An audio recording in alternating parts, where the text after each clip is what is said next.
So if you're knitting and then you come across something like this, like long loops where you're just wanting to knit, then unfortunately that means you've dropped a stitch. Now there are some mistakes that you make in knitting that you've got no choice but to pull back your work and fix by knitting it again, but a drop stitch is something that you can fix without having to pull back your work. So the first thing that we need to do is see where our last stitch that's intact is and save that as quickly as possible. So I've got these loops coming down here, and then here is an end that's still attached, still formed as a proper knit stitch. So it's fiddly. But I can come down and just save that loop. So now it shouldn't fall down any further. If we look elsewhere on our knitting, you can see how the loops are formed. So for this loop here, the top of the loop is pushed towards the back of the work, and then this loop that comes out of it, the top of its loop comes forward to the front of the work, and then for the next loop above, the top of that loop is pushed to the back of the work, so it's come through on this side, and then the next loop up, the top of that loop has come through to the front of the work. So when we're fixing our drop stitch, we need to push the loops backwards and forwards. So now we need to work out whether this loop needs to come backwards or forwards.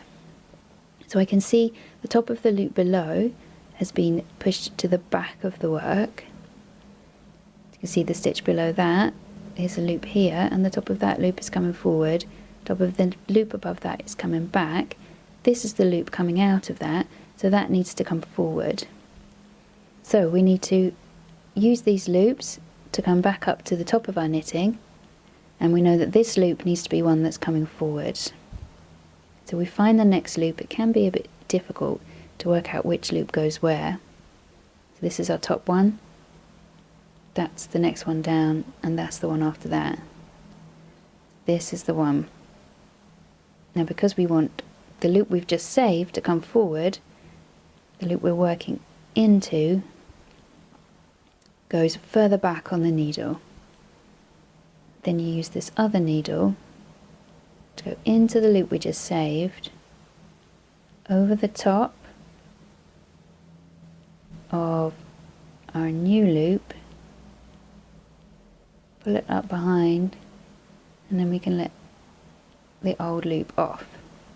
Slipping the stitch back to the right hand needle, just push it through as if you were going to knit it.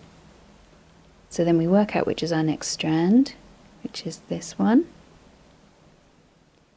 We put the right hand needle under it, and because we want this loop to push towards the back, this loop will now stay in this position closer to the needle tip.